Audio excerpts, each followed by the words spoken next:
ठीक है। हेलो बच्चा लोग, क्लास 10th वाले, और बताओ कैसे हो आप लोग, पढ़ाई कैसी चल रही है बच्चा। जैसा कि आप जानते हो कि जो चैप्टर नंबर 1 है आपका जय प्रक्रम, उसकी क्लास जो आपके सारे के सारे पोर्शन वन शॉट में कंप्लीट करवाया गया था, ठीक है ना। एक ही लेक्चर में सारा क्लास कंप्लीट हुआ था, सारा टॉपिक, ठीक है। आज के जो क्लास में बच्चा बहुत इंपॉर्टेंट होने वाली है, जो कि आपको पिछला जो 2024 में एग्जाम हुआ था उसमें एमसीक्यू क्या क्या पूछा था, कौन से मोस्ट इंपॉर्टेंट क्वेश्चन थे, साथ में इस चैप्टर से कितने और एमसीक्यू बनते हैं, वो सब चीज़ें आपको दिखाई जाएंगी, ठीक है। तो आज की क्लास बहुत ज़्यादा महत्वपूर्ण होने वाली है, तो एक बार जोरदार शेयर कर दीजिएगा बच्चा, ठीक है। थोड़ी सी ज़्यादा संख्या बढ़ जाए थोड़ा सा आपकी, तो जितने ऐसे कुछ बच्चे होंगे ना जो कि अभी तक इस चैनल के पास पहुँचे ही नहीं हैं, तो हो सकता है कि आपके माध्यम से उनको भी ये क्लास अटेंड करने का मौका मिले, ठीक है, यहाँ वहाँ भटकने से बच जाएं, ठीक है बच्चा। तो जैसा कि हम जानते हैं बच्चा कि चैप्टर आपका कंप्लीट होते ही क्वेश्चन, एमसीक्यू, शॉर्ट, लॉन्ग, सब के बारे में बच्चों को हो रहता है कि एक बार पता चल जाए कि इससे कौन कौन सी चीज़ें बहुत ज़्यादा इंपॉर्टेंट होती हैं, ठीक है।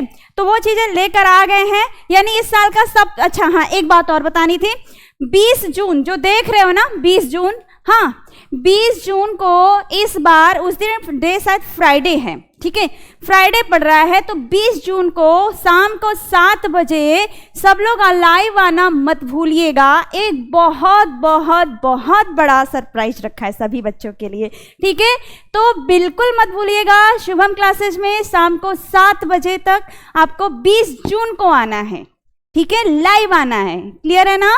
लाइव जरूर अटेंड करिएगा, ठीक है बच्चा। तो आप सभी के लिए शुभम क्लासेस ने क्या रखा है सरप्राइज, वो जुड़ने के बाद ही उस दिन पता चलेगा, ठीक है। तो कुछ तो खास है, ठीक है, कुछ तो खास है, ठीक है बच्चा। तो देखो थोड़ी सी और संख्या बढ़ा लेना, ठीक है।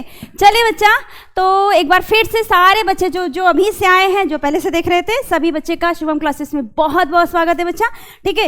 और आप जानते हो कि यूपी बोर्ड में हिंदी माध्यम में नंबर 1 चैनल चल रहा है, बस आप लोग की देन है। थोड़ी सी संख्या और बढ़ा लेना, मैं स्टार्ट करती हूँ, ठीक है, नहीं तो टाइम वेस्ट होगा। जैसा आप देख रहे हो कि एमसीक्यू है, शॉर्ट है एंड लॉन्ग है, मोस्ट इंपॉर्टेंट जितने भी टॉपिक बनते हैं मैंने सब कवर किया है, थोड़ा सा देख लेना, ठीक है। सबसे स्टार्टिंग में आपका एमसीक्यू जाएगा, और एमसीक्यू आप देखोगे तो कहोगे कि बहुत आसान है, कुछ आपको टफ लग सकते हैं, लेकिन और बहुत बहुत ईजी है अगर आपने बहुत अच्छे से चैप्टर कवर किया होगा तो, ठीक। देखिए, जिसमें क्लोरोफिल अवशोषित करता है। अगर प्रकाश संश्लेषण किसी को याद आ रहा होगा तो पता है कि प्रकाश संश्लेषण में क्लोरोफिल यानी कि हरित लवक, कौन, हरित लवक, हरित लवक क्या करता है बच्चा, क्या अवशोषित करता है, सूर्य का प्रकाश। कहीं लिखा है क्या, नहीं लिखा है प्रकाश ऊर्जा। तो ये कहाँ से मिलेगा, सनलाइट से ना, ये सनलाइट ही तो है, सूर्य का प्रकाश है, क्लियर हुआ। ये ऑप्शन बिल्कुल सही है, सही है, ठीक है। आगे चले, ये क्वेश्चन आता है कि स्वपोषी पोषण में पोषण के लिए क्या चीजें आवश्यक होती हैं, ठीक है ना, क्या आवश्यक होता है बच्चा, ठीक है। तो कार्बन डाइऑक्साइड और जल चाहिए ही चाहिए प्लांट को, ठीक है। सूर्य का प्रकाश बिल्कुल चाहिए, कौन ऊर्जा रासायनिक में बदलेगा, नहीं तो प्रकाशीय ऊर्जा बदलता है। क्लोरोफिल चाहिए, बिल्कुल सही बात, यानी ऑल ऑफ देम, यानी सबके सब सही आंसर, एकदम आसान है ना। चलिए आगे चलते हैं बच्चा, ध्यान दीजिएगा। निम्नलिखित में से कौन विषमपोषी नहीं है, याद रखिएगा, विषमपोषी का मतलब क्या होता है, परपोषी, जो अपना भोजन नहीं बना पाते और वो दूसरे पर डिपेंड करते हैं भोजन के लिए। तो फफूदी का मतलब होता है कवक, आपने सुना है ना, कवक क्या होता है, फफूदी, कहते हैं ना अचार में दहिया लग जाता है जिसको कहते हैं फफूदी, वही, ठीक है। फीता कृमि, ये भी एक प्रकार का जंतु है, पर वो निम्न वर्ग का जंतु है। जो ईस्ट है ये भी कवक का एग्जाम्पल है, ये दोनों कवक के अंडर में आते हैं, ठीक है। लेकिन मनी प्लांट ये होता है ग्रीन प्लांट होता है, ये क्या है बच्चा, ये ग्रीन प्लांट है। मनी प्लांट में अक्सर आप देखे होंगे सजावट के लिए पौधा यूज किया जाता है ये, और एक छोर पे अगर लगाकर कोई एक सहारे के लिए यहाँ पर रस्सी है, बम्बू या कुछ लगा दिया तो उसी पर लपेट कर वो आगे बढ़ जाता है। तो मनी प्लांट ये होता है, मालूम है ना। तो ये मनी प्लांट वाला एकदम सही है, क्योंकि विषमपोषी नहीं बोला है ना, तो नहीं में यानी वो स्वपोषी होगा। और ग्रीन प्लांट है ये मनी प्लांट, तो ये स्वपोषी ही होगा। समझ में आया? अच्छे से आगे बढ़ते हैं, ठीक है। अब है यकृत स्रावित करता है। बच्चा मैंने यकृत का बहुत सारा कार्य बताया था, आई थिंक मैंने 19 कार्य इसके बताए थे कि यकृत इतना सारा कार्य करता है। अब क्या कार्य करता है देख लेते हैं। लार नहीं, वो तो लार ग्रंथि करती है ना। जठर रस नहीं, ये तो आमाशय से होता है। ये बच्चा आमाशय, आमाशय यानी कि आपके स्टमक से निकलता है। लार के लिए क्या है? लार ग्रंथि है, इससे निकलता है, ठीक है ना। और अग्नाशयी रस कहाँ से निकलता है? पेनक्रियाज या अग्नाशय, ठीक है ना। ठीक, तो बच्चा इसमें से तो कुछ है नहीं, ठीक। ये है आपका पित्त रस, जिसे कहते हैं बाइल जूस, है ना।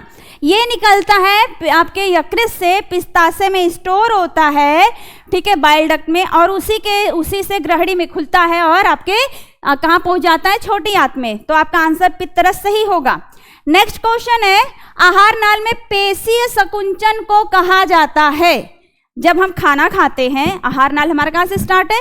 मुख के बाद यहाँ से जहाँ से भोजन आपका नीचे सरकना शुरू कर दे और अब बड़ी आंत तक का पोर्शन सारा आहार नाल में आता है, ठीक है। अब आप जब खाना खाते हो तो खाना जैसे यहाँ पे खाना गया तो ये फूल जाएगा, फिर वो सड़क के नीचे गया, फिर ऐसे ऐसे ऐसे ऐसे होता रहता है। तो इसको हम कहते हैं क्रमानुकुंचन। क्या कहते हैं? क्रमानुकुंचन। समझ में आया? ठीक है, यानी आहार नाल में जो पेशियों का सिकुड़न है, फैलना सिकुड़न फैलना ऐसे हो रहा है, तो ये जो प्रोसेस है इसे क्रमानुकुंचन कहते हैं। आगे बढ़ते हैं। जठर रस स्रावित करता है बच्चा क्या? ठीक है ना, या जठर ग्रंथियां उपस्थित होती हैं कहां पर?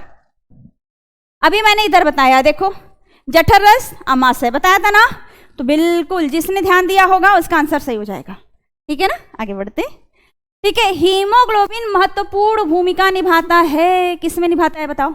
हीमोग्लोबिन, ठीक है। अभी बताओ एप्स की क्लास में हीमोग्लोबिन से रिलेटेड, अच्छा नहीं 12th का था वो तो, ठीक है। हीमोग्लोबिन में क्या है बताओ? हीमोग्लोबिन महत्वपूर्ण भूमिका निभाता है किसमें? पाचन, उत्सर्जन, श्वसन और बच्चा श्वसन में। क्योंकि जो हीमोग्लोबिन होता है ना, ये O2 को बॉडी में लाना, कहाँ पर? बॉडी में, ठीक है ना। और यहाँ से CO2 को बाहर ले जाना, यानी ऑक्सीजन को लेकर हमारी बॉडी में, पूरे बॉडी में फैलाना, और पूरी बॉडी से कार्बन डाइऑक्साइड को लेकर बाहर निकलवाना, ये काम होता है हीमोग्लोबिन का। तो ये आंसर बिल्कुल सही है, ठीक है ना। निम्न में से कौन ऊर्जा का सिक्का या मुद्रा के रूप में जाना जाता है? ठीक है ना, कौन ऊर्जा का सिक्का होता है बच्चा? तो इसे कहते हैं ATP, ठीक है ना, ठीक, एडेनोसिन डाइफॉस्फेट इसका पूरा नाम होता है। फिर है ग्लाइकोलिसिस की प्रक्रिया संपन्न होती है। ग्लाइकोलिसिस की प्रक्रिया कहाँ पर होती है बच्चा? ठीक है, कोशिका द्रव्य में। ये कहाँ होती है? कोशिका द्रव्य में, ठीक है। यहीं पे पार्वी कंड का विखंडन पूछा होता ना, आगे पूछेगा भी, वो माइटोकॉन्ड्रिया में होगा, ठीक ठीक बताया गया है आपका ये। फिर है आपका मानव के हृदय में कक्षों की संख्या, ये इससे आसान क्या रहेगा? ठीक है ना, होती है, कितनी होती है? फिर या मनुष्य के हृदय में कोष्ठों की संख्या कितनी होती है? मतलब दो तरह से क्वेश्चन आता है, तो सबको पता है, 2 अलिंद 2 निलय, 2 अलिंद 2 निलय, 4 हो गए, हाँ ठीक है। और इसके बाद बताने बच्चा, थोड़ी सी मेरी बात सुन लीजिएगा, ठीक है, इतना तो देख लिया। अब आपको आगे क्वेश्चन अभी रुक के मिलेगा।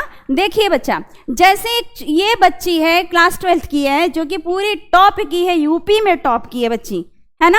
कहाँ से लगी थी? शुभम क्लासेस से जुड़ी थी, ठीक है। जिस तरह से गाइडेंस मिला प्रॉपर, जिस तरह से मोटिवेट किया गया, जिस तरह से इनको सारे नोट्स जितने सब कुछ बताए गए, स्मार्ट वर्क करवाने के लिए जितनी भी चीज़ें बताई गई, इसने फॉलो किया और आज ये पूरे यूपी में टॉप कर गई, ठीक है।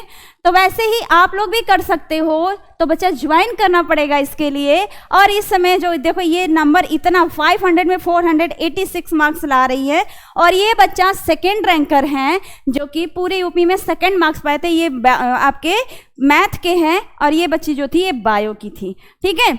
और ये बच्चा आपके मैथ के हैं, जो कि 23 और 24 के टॉपर रह चुके हैं, ठीक है। तो देखो ये, और ये हैं, ये भी मैथ के स्टूडेंट हैं, जो कि आपके 23 और 24 के टॉपर थे, लेकिन पूरे यूपी में छठा नंबर था और बनारस में पहला नंबर था।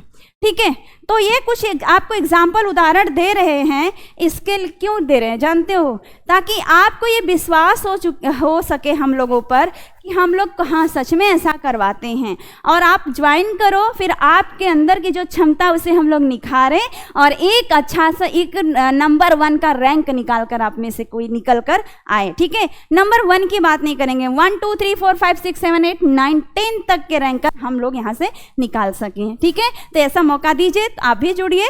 ये सारे बच्चे 96 96 96 97 96 95 96, कोई भी बच्चा आपको 90 बिलो नहीं मिलेगा। ठीक है ना, 91 92 90 90 92 95 92 93 93 92 91, तो ऐसे ऐसे टॉपर हमारे यहाँ हैं जो 90 से तो कोई कम नहीं लाया था। ठीक है ना, तो ये बात करते हैं। देखो, और बाकी आपकी क्षमता भी होती है, आपका हार्ड वर्क भी होता है, जैसा बोला जाए वैसा ही फॉलो करोगे तो बहुत बढ़िया हो जाएगा। ठीक है, आगे बात करते हैं कि ये देखो, ये सारे ब्लैंक पे हमारे पास यहाँ पे वो है, फोटो का है कि आप अगली बार वाले यानी 26 का एग्जाम टॉप करो और आपको हम कॉल करके फोटो निकल मंगवाएं और यहाँ पे लगाएं, बस यही करने के लिए। ठीक है बच्चा, इसलिए हमने यहाँ पर ब्लैंक रखा है। ठीक, यानी अगला उदाहरण आप लोग पेश हो 2027 के लिए, 2026 के उदाहरण हमको पेश करना पड़े कि ये बच्चे हमारे यहाँ से पढ़े थे, ये 10th वाले बच्चे, है ना। चलो आगे बढ़े। ये देखो, पौधों में पत्तियों तक जल एवं पौधों में पत्तियों तक जल एवं खनिज लवण जो है ना स्थानांतरित कैसे होता है, यानी पादप में जो जड़ों के द्वारा पानी और खनिज लवण ऊपर जाना होता है, कौन लेकर जाता है? फ्लोएम है, मज्जा है, जाइलम है, रंध्र है। बच्चा सबको पता है, मैंने पढ़ाया भी था, जल जाइलम जल जाइलम जल जाइलम जल जाइलम। ठीक है, याद करने का तरीका था जल जाइलम जल जाइलम जल जाइलम जल जाइलम। क्लियर है? आगे बढ़े। पादप में जाइलम उत्तरदायी होता है, यानी फिर से पूछा कि जाइलम का काम क्या है? जाइलम का काम है बच्चा जल का वहन करना। ठीक है ना, भोजन का नहीं है, ऑक्सीजन का नहीं, अमीनो अम्ल का नहीं, तो पानी का, पानी को ऊपर लेके जाना काम है ना। समझ में आ गया? चलो आगे बढ़ते। फ्लोएम द्वारा भोजन का स्थानांतरण, देखो फ्लोएम फूड, मैंने बताया था phloem food phloem food phloem food. ठीक है ना, प्रोटीन के रूप में। और ये पूछा है, देखो थोड़ा सा अलग है, फ्लोएम द्वारा भोजन का स्थानांतरण कैसे होता है ना, तो सुक्रोज के रूप में होता है। सुक्रोज पढ़ा होगा ना, सुक्रोज के रूप में ये जल में घुल जाता है, जल में घुलकर, कैसे बच्चा? घुलकर, और ये पहुंच जाता है पूरे पौधे के हर एक भाग तक पहुंच जाता है। ठीक है ना, घुलकर पहुंचता है। समझ में आया? तो ऑप्शन ये वाला सही होगा। ठीक है, आगे है मनुष्य में वृक्क यानी कि किडनी की बात कर रहा है, कार्य क्या है उत्सर्जन का? सबको पता है, सबको पता है ना। आगे बढ़ते हैं। बोमेन संपुट, मैंने कहा था कि जो घर में छननी है उसी तरह का एक हमारे किडनी में भी भाग होता है, बोमेन संपुट कहलाता है।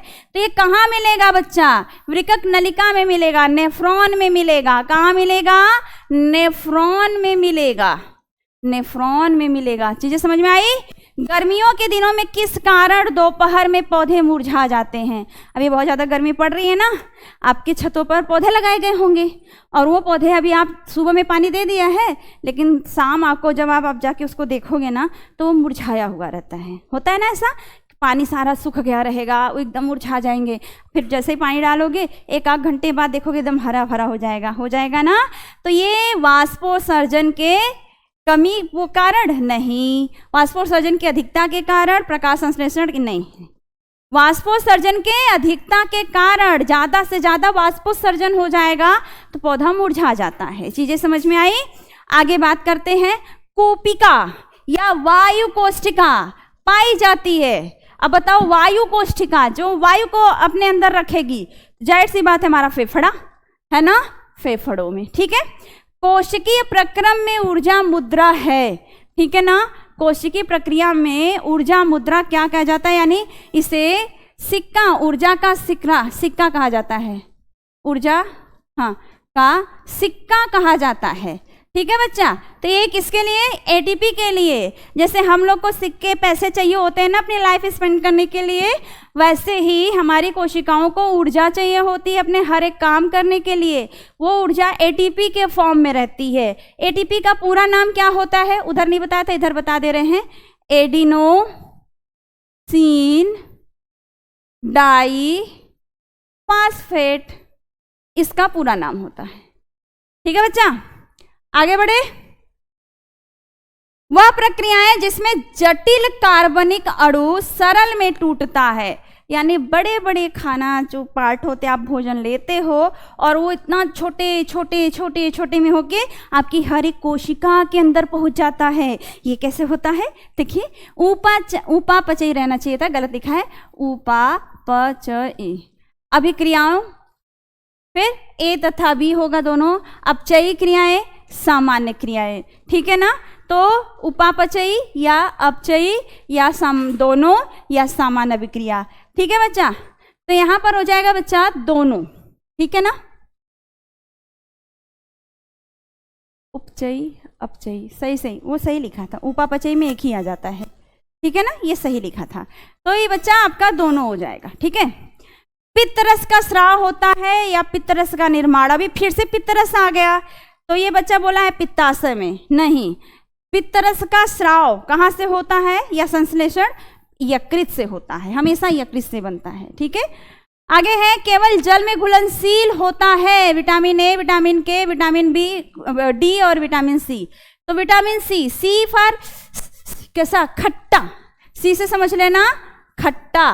खट्टा का मतलब नींबू, खट्टा खट्टा नींबू। इस समय तो नींबू और पानी खूब पी रहे होंगे ना, वो नींबू। तो नींबू पानी में जब डालोगे तो क्या हो जाएगा?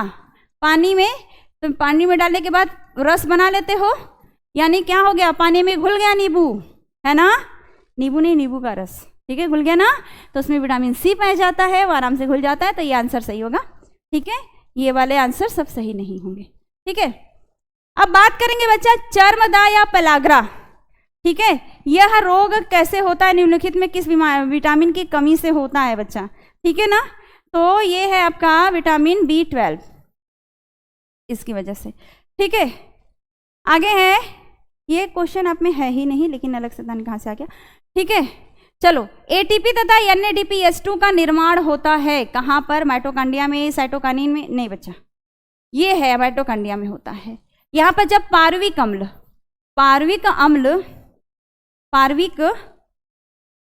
अम्ल, ठीक है ना, पार्विक अम्ल जो है, जब ये ब्रेक होता है यहाँ पर, तब यही बनता है, ठीक है ना।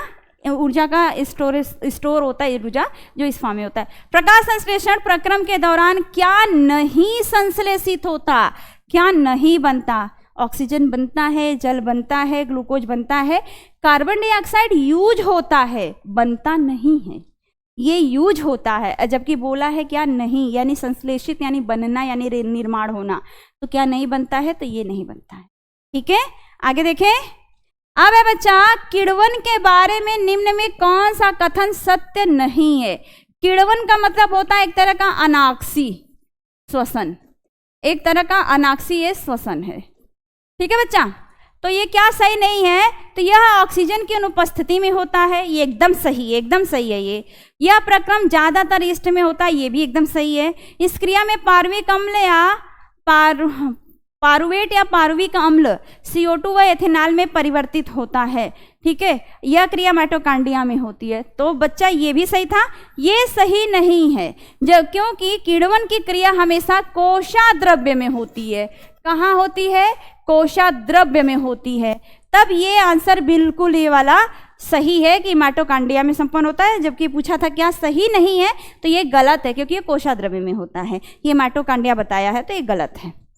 वह जैव प्रक्रम जिसके द्वारा हानिकारक पदार्थों का निष्कासन शरीर से होता है, ठीक है ना। वह प्रक्रम बताओ जैसे कि आपके जहरीले पदार्थ आपकी बॉडी से बाहर जाते हैं, उत्सर्जन, है ना। समझ में आया? चलो, आसान आसान है क्वेश्चन, एक कि आपको लगेगा थोड़ा सा टफ है। प्रकाश संश्लेषण के दौरान निम्न में कौन सी क्रिया नहीं होती है? बच्चे नहीं पे थोड़ा फोकस करना, क्योंकि नहीं तरह के जो बार बार क्वेश्चन आते हैं ना, इसी में आपका सही वाला आंसर भी गलत हो जाता है। बहुत सारे बच्चे से देख रहे होंगे तो वो गलत भी कर रहे होंगे, ठीक है, वो नहीं पढ़ेंगे, बाकी गलत कर देंगे, ठीक है ना।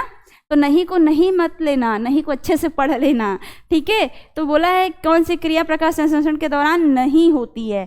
क्लोरोफिल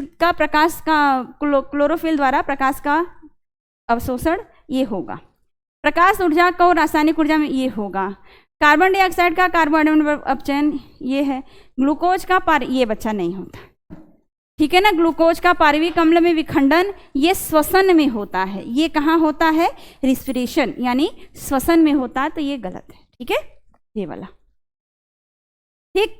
अब निम्नलिखित में कौन सा जोड़ा प्रकाश संश्लेषण की अभिक्रिया में प्रयोग होता है? कौन सा ऐसा जोड़ा है जो कि प्रकाश संश्लेषण में चाहिए होता है?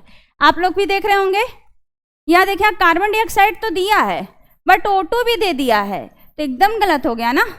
जल व ऑक्सीजन, ऑक्सीजन कहाँ से आ गया? ये भी गलत। जल है और कार्बन डाइऑक्साइड, बिल्कुल सही बात यही है ना। नाइट्रोजन का यहाँ मतलब ही नहीं है, यहाँ पे नाइट्रोजन होता ही नहीं है, ठीक है। आगे बढ़े। अब आप देखो बच्चा यहाँ पर, ठीक है। अब यहाँ पर देखो आप, रक्त दाब नापा जाता है यानी बीपी। बीपी कैसे नापा जाता है ये बोला है, ठीक है ना। बीपी के लिए बोला है कि बीपी नापा जाता है। कैसे नापा जाता है बच्चा?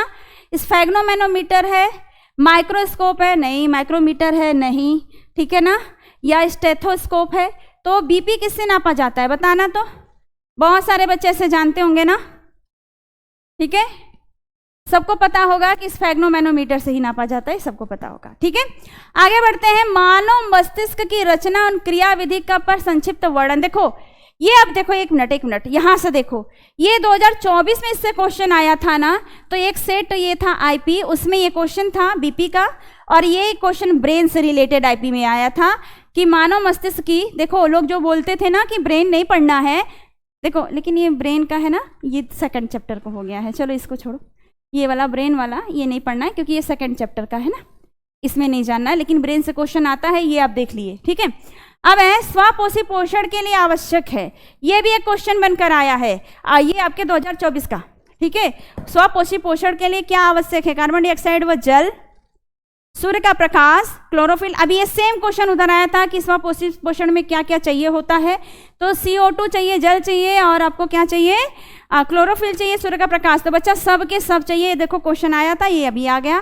फिर 2024 के IO में एक और क्वेश्चन था, ये देखो प्रकाश संश्लेषण के बारे में बताना था, ठीक है ना, और मानव का जो हृदय है ये इसके बारे में बताना था। इन दोनों के बारे में थोड़ा सा आपको डिटेल या संक्षिप्त टिप्पणी देना था।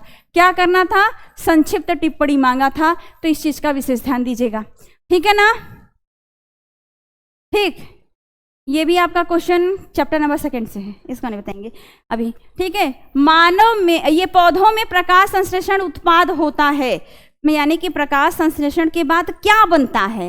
ग्लूकोज, ऑक्सीजन व जल, बिल्कुल यही वाला, ग्लूकोज, ऑक्सीजन व जल, बीच बीच में कॉमा होना चाहिए था। ये 2024 में ही I और N वाले सेट में था, ठीक है। मानव की वृक्क की संरचना मांगा है, संक्षिप्त में वर्णन कीजिए और उसके कार्य बताइए। 2024 के IN वाला सेट था, और एक क्वेश्चन और था विषम पोषी पोषण के बारे में बताइए। यानी इस चैप्टर से देखो IN का एक क्वेश्चन इधर भी है, एक MCQ है, एक ये वाला MCQ है, और 2 MCQ और 2 आपसे क्वेश्चन, 2 MCQ और 2 आपसे क्वेश्चन। समझ में आया कितना ज़्यादा वो आपके लिए है, वो इंपॉर्टेंट चैप्टर आप देख सकते हो। फिर स्वपोषी पोषण के लिए आवश्यकता होती है, यानी स्वपोषी पोषण के लिए क्या आवश्यकता होती है बच्चा, थोड़ा देखिए, ठीक है ना। तो ये भी IM वाले सेट में तो आपका फिर से वही क्वेश्चन आया, कार्बन डाइऑक्साइड जल है, सूर्य का प्रकाश है, क्लोरोफिल, यानी कि सबके सब। समझ में आया, ठीक है। तो आप देख सकते हो कि अब ये चैप्टर है इंपॉर्टेंट, बहुत सारे MCQ, शॉर्ट, लॉन्ग, सब क्वेश्चन आता है।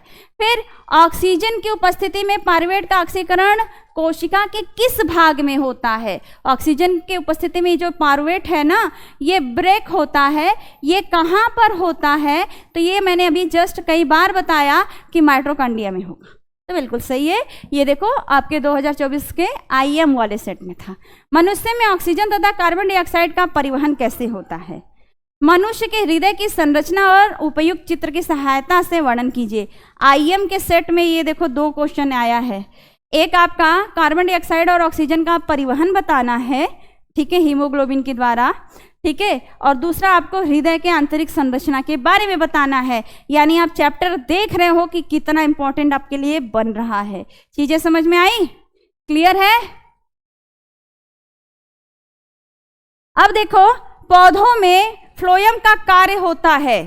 फ्लोएम का कार्य पौधों में क्या होता है? मैंने बताया था फ्लोएम फूड। क्या बताया था? Phloem food, phloem food, phloem food. कहाँ पर है ये? खाद्य पदार्थ, यानी फूड है ये, है ना? क्लियर हुआ? यही है, ठीक है। फिर है आपका देखो ये IL वाला सेट है। फिर IL में एक और MCQ है। मनुष्यों में या पाचन की शुरुआत किस अंग से होता है? मैंने बार बार कहा मुख से निकलता है लार, और लार क्या करता है कि वो आपका जो लार को जो मुंह से निकलता है वो सबसे पहले कार्बोहाइड्रेट का पाचन करता है। किसका पाचन करता है? कार्बोहाइड्रेट का, कार्बोहाइड्रेट्स, ठीक है ना? इसका पाचन ये करता है, यानी मुख से ही पाचन शुरू हो जाता है। ये क्वेश्चन मैंने कई बार बताया, ध्यान दीजिएगा इसको, ठीक है। पारुवेट के विखंडन की प्रक्रिया संपन्न होती है, फिर से आ गया, ये है, ठीक है। मनुष्य में वृक्क किस तंत्र से संबंधित है? यानी किडनी की बात हो रही है, उत्सर्जन की। भोजन में, अब देखो IK वाला सेट शुरू हो गया। IK में 2 MCQ, IK में ये देखो फिर एक क्वेश्चन भी है।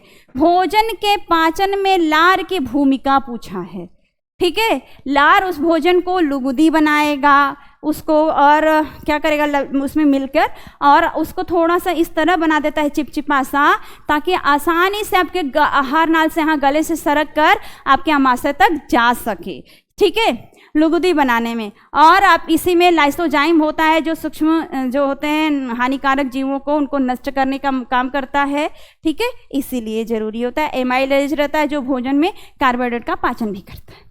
पौधों में रंध्रों की उपयोगिता का उल्लेख कीजिए। बच्चा ये मांगा है कि रंध्र का काम क्या है पौधों में, ये बताइए। चीजें समझ में आ रही है? हाँ, ठीक है। तो ये रंध्र की उपयोगिता यानी कि वाष्पोत्सर्जन का कार्य मांगा है। वाष्पोत्सर्जन का कार्य आपको बताया गया था, ठीक है ना, कि क्या उपयोगिता है वाष्पोत्सर्जन। ये रंध्रों के द्वारा जो वाष्पोत्सर्जन होता है तो ये कैसे काम करता है इसके बारे में है, ठीक है। तो ये चीजें हो गई। अब इसके बाद और रंध्र का और भी बहुत सारा काम है। कार्बन डाइऑक्साइड को वायुमंडल से अवशोषित करना, ऑक्सीजन को बाहर निकालना, ठीक है, जल ज़्यादा है तो उसको भी बाहर निकालना, बहुत सारा काम करता है, ठीक है। अब आगे है बच्चा, ऑक्सीजन को लेना भी होता है क्योंकि पौधे भी श्वसन करते हैं, समझ में। चलो, मानव में वृक्काणु की संरचना करिए, यानी उनका रचना बनाना है और उनके कार्यों का वर्णन भी करना है। तो नेफ्रॉन का जो कार्य मैंने जो वन शॉट में बताया है, डायग्राम भी कहा था, बहुत इंपॉर्टेंट है। ये देखो IK के सेट में 824 वाले में पूछा है 2024 के एग्जाम में। देखो सीधे पूछा है कोशिकीय प्रक्रिया में ऊर्जा मुद्रा, अभी उधर आया था ना, ये सीधे पूछा है। ATP है, ये भी IJ में। अब IJ में दूसरा क्वेश्चन भी है कि BP पूछा है, कितना सामान्य होना चाहिए। 120/80। हर हॉस्पिटल जाते होंगे, अपने मम्मी पापा भाई बहन या बुआ दादी किसी के साथ कभी गए होंगे, BP नापा जाता है। नॉर्मल आपने देखा हो गया कि 180/20 होना, 120 और 80 होना चाहिए। 80 लोवेस्ट होता है, 120 हाईएस्ट होता है, ठीक है, इतना होना चाहिए, तो सही है। अब यहाँ पर कुछ इंपॉर्टेंट क्वेश्चन है बच्चा, थोड़ा सा ध्यान दीजिएगा, थोड़ा सा ध्यान दीजिएगा कि इंपॉर्टेंट क्वेश्चन कौन कौन से हैं, है ना, ठीक है। अब देखिए, मानव हृदय की अनुदैर्ध काट का नामांकित चित्र बनाना है, सहायता से मानव हृदय की संरचना का वर्णन करना है। यानी आंतरिक जो चित्र है, जो आपका हार्ट का चित्र बनता है यहाँ पर इस तरह से, यहाँ पर ये वाला भाग और ये इस तरह, ठीक है, और यहाँ पर भी आपके ये वाला भाग रहता है, ये आपके अलिंद होते हैं दोनों, और इधर आपके नीलय होते हैं दोनों। यहाँ से पूरी बॉडी का ब्लड यहाँ पर जा रहा है, ठीक है, और ऊपर से भी बॉडी का ब्लड यहाँ पर आता है, यहाँ से यहाँ जाएगा। अब पल्मोनरी धमनी की वजह से फेफड़े में ब्लड पहुँचता है, और फेफड़े से ब्लड आपके फिर से पल्मोनरी शिरा के द्वारा हृदय में आता है, यहाँ से नीचे वाले नीले में आता है, यहाँ महाधमनी के द्वारा बाहर निकलता है, और ये फिर धमनियों के द्वारा ऊपर नीचे पूरे बॉडी में चला जाता है। तो ये जो है ना, इसको आपको प्रदर्शित करना है, इसके बारे में बताना है, ठीक है। फिर पोषण क्या है, बहुत बढ़िया, पोषण की आवश्यकता क्यों पड़ती है, पोषण के मुख्य प्रकार बताइए। पोषण क्या है, वही ना, भोजन पदार्थ ग्रहण करना जिससे हमको ऊर्जा प्राप्त हो और जिससे हम अपने दैनिक जीवन में सारा कार्य कर सकें, है ना, वही पोषण है, ठीक। उसकी आवश्यकता क्यों, बहुत सारी चीज़ें बताए गए थे, 8-10 हम उसके रीजन बताए थे कि हमको खाना क्यों खाना चाहिए, भोजन क्यों लेना चाहिए, ऊर्जा क्यों चाहिए। उसके साथ ही इसके प्रकार है स्वपोषी, विषमपोषी। स्वपोषी में प्रकाशीय रसायनी आ जाएगा और विषमपोषी में आपके प्राणी संभोजी, मृतोपजीवी, परजीवी सब आ जाएंगे। क्लियर है। आगे बात करें, प्रकाश संश्लेषण की क्रिया विधि बताना है। बहुत बढ़िया, बहुत बढ़िया, पूरा ये भी बताया गया है कि प्रकाश संश्लेषण कैसे होता है, सारा प्रोसेस बताना है। यहाँ पर क्या क्या चाहिए होता है, क्या आवश्यक यहाँ पर पदार्थ होता है, क्या विशेषता है, क्या इससे महत्व है, ये सारा बता दीजिएगा। मनुष्य के हृदय के, फिर से वही क्वेश्चन है, आंतरिक संरचना का। रुधिर परिवहन को परिभाषित कीजिए, खुला, बंद और दोहरा बताइए। सब बताया गया है। खुला का मतलब होता है जिनकी बॉडी जीवों की खंड युक्त होती है ना, उनमें हर एक खंड का सिस्टम अलग अलग होता है, जबकि हमारी बॉडी में एक ही सिस्टम है। हमारा यहाँ पर हृदय है, पूरी बॉडी को ब्लड सप्लाई कर रहा है, तो हमारे में बंद पाया जाएगा। और जिसका एक एक फिक्स है कि एक चैम्बर में ही इतना का काम होगा, इस चैम्बर से दूसरे वाले चैम्बर से कोई मतलब नहीं है ब्लड का, ठीक है। तो उनका खंड युक्त बॉडी जिनका होता है उनमें होता है। और दोहरा का मतलब होता है कि 2 बार आपके बॉडी में परिवहन होना, एक बार पूरी बॉडी का हृदय में आना और हृदय से शुद्ध ब्लड का पूरी बॉडी में जाना, एक बार हृदय से अशुद्ध ब्लड को फेफड़े में जाना, फेफड़े से शुद्ध ब्लड का हृदय में आना। तो एक बार बॉडी टू हार्ट, एक बार आपके हार्ट टू आपके फेफड़े, ऐसे हो रहे हैं ना, तो ये 2 बार आपके घूमते हैं। तो ये चीजें हो गई। इसके बाद आता है बच्चा आपका, देखिए, उत्सर्जन से क्या तात्पर्य है। उत्सर्जन यानी किडनी के बारे में आ गया। मनुष्य के उत्सर्जी अंगों का नाम लिखना है। मनुष्य के वृक्क की संरचना बना के क्रियाविधि को समझाना है। ये सारे इधर जितने भी क्वेश्चन आए हैं 47 से 47 to 55 तक, ये सारे लॉन्ग क्वेश्चन हैं। ये सारे के सारे यहाँ से आपके लॉन्ग क्वेश्चन है बच्चा, ठीक है। इस पे विशेष ध्यान दीजिएगा। ये इतने अगर लॉन्ग क्वेश्चन भी कवर कर लेते हैं, तीसरे के आपके शॉर्ट और बहुत सारे एमसीक्यू भी कवर हो जाएंगे, ठीक है। अब उसके बाद है पौधों में वाष्पोत्सर्जन, ठीक है। रंध्रीय वाष्पोत्सर्जन क्रिया विधि का सचित्र वर्णन करना है रंध्रों के द्वारा, ठीक है, रंध्रों के द्वारा। अच्छा, एक बात और भी है, ये जो टॉपिक है ना, ये जितने भी इसमें इम्पोर्टेंट क्वेश्चन बताए गए हैं, आप एक काम करना, आप इसमें से कोई भी एक क्वेश्चन सेलेक्ट करके आप चैट बॉक्स में मैसेज छोड़ दीजिएगा। सारे बच्चों के लिए है कि कौन से क्वेश्चन ऐसे हैं जिसको आप चाहते हो कि मैं उसको लिख के बताऊं, ठीक है। उसका आंसर मैं डायग्राम बना के मैं खुद से लिख कर बताऊं, ऐसा कौन सा टॉपिक है, फिर आप मुझे बताना, फिर मैं वो काम करूंगी पक्का, ठीक है। इसके बाद है पाचन, ये वाष्पोत्सर्जन से रिलेटेड है। पाचन किसे कहते हैं, मुख से लेकर कोशिका में अवशोषित होने तक का जो आपका भोजन में जो भी परिवर्तन होता है चरणबद्ध, यानी कि आपसे पूछा है अंतर्ग्रहण, ठीक है, फिर पाचन है, ठीक है, फिर अवशोषण है, स्वांगीकरण है, बहिक्षेपण है। ये 5 स्टेप बहुत अच्छे से समझाने के लिए आपसे मांग रहा है, ठीक है। तो इतना हो जाएगा, ठीक। उसके बाद जो टेबल मैंने बनाया था ना, टेबल में कि कौन से अंग रहेंगे, क्या वो स्रावित करेंगे, कौन सा पाचन अंग होगा, कौन सा एंजाइम होगा, कौन से भोज्य पदार्थ पाचित होगा, ठीक है, ये सारा चीज जो बताया गया था उस टेबल को आप देख लीजिएगा, बहुत फायदेमंद होगा। फिर मनुष्य के श्वसन तंत्र की संरचना का वर्णन करना है, ठीक है। श्वसन तंत्र में क्या आएगा संरचना का, जो उनके नोज से लेकर आपके पूरे यहाँ तक श्वास नली से लेकर फेफड़े तक की संरचना बनाई गई है एक मनुष्य का, वही वाली संरचना आपसे ये मांगा है। और वर्णन करना कि किस तरह से श्वसन होता है, यानी नासा, ये नासा छिद्र है, नासा द्वार से होते ही आपके कहाँ पे पहुँचता है, नासिका, फिर आपके श्वास नली से होते हुए आपके फेफड़ों में पहले श्वसनिका और कुपिकाओं तक जैसे पहुंचता है, वो सारा कुछ यहाँ पे आपको बताना है कि किस तरह ऑक्सीजन जाता है, किस तरह कार्बन डाइऑक्साइड का आने का वे होता है, ठीक है। अब फिर से एक बात करेंगे, यहाँ पर डायग्राम के साथ बताना है। तो डायग्राम बहुत इंपॉर्टेंट है, इस बात पे ध्यान दीजिएगा, डायग्राम बहुत ज़्यादा इंपॉर्टेंट है, ठीक है। कितना, ठीक है। अब बात करते हैं बच्चा, एक बार फिर से सुन लीजिएगा कि जैसे बच्ची ने टॉप किया वैसे आप भी कर सकते हो, तो आप ज्वाइन भी करिए, ठीक है। ये आप देखो कि ये यहाँ से पढ़ने पर देखो कितना फ़ायदा हुआ।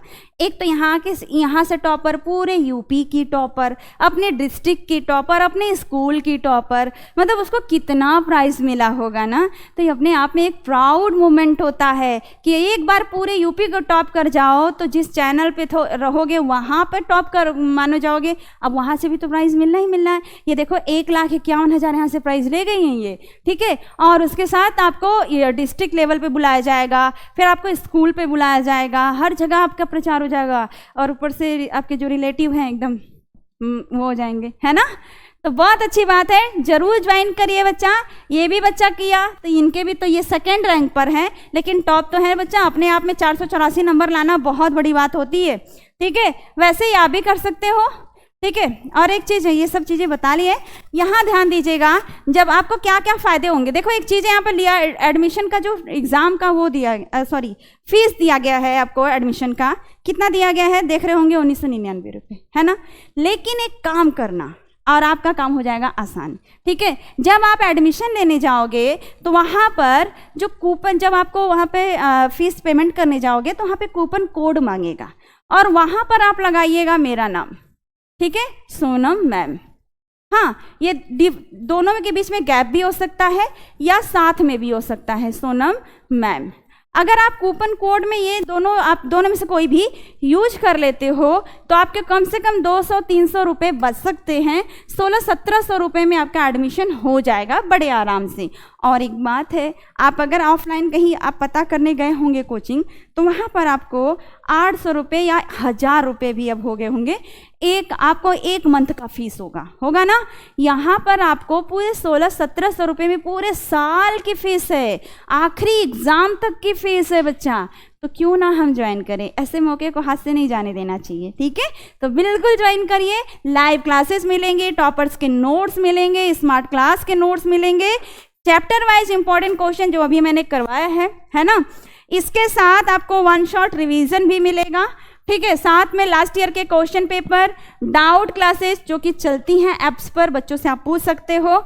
स्पेशल ट्रिक बताया जाएगा कि कितने आसानी से आप मैथ है, केमिस्ट्री है, या फिर आपके वो है फिजिक्स है, ये बहुत ज़्यादा थोड़े से टफ वाले में होते हैं, तो थोड़ा इनको कैसे स्मार्टली तरीके से ट्रिकी फॉर्म में हम लर्न कर सकें, ठीक है। A to Z पूरी तैयारी, प्लस संडे को टेस्ट इस बार हुआ था, और ठीक है, अच्छी बात है ना। अब यहाँ पर देखो कि ये दोनों बच्चों का, हाँ, तो यही मैंने कहा। और जब आप इसको जब यहाँ पर अपने मोबाइल में इंस्टॉल करोगे, ऐप का नाम बस एक ही है, सिंगल है क्या, शुभम क्लासेज, इसके अलावा कुछ नहीं है, ठीक है। आप टेलीग्राम पे भी ज्वाइन कर सकते हो, वहाँ पे भी शुभम क्लासेज के नाम से है।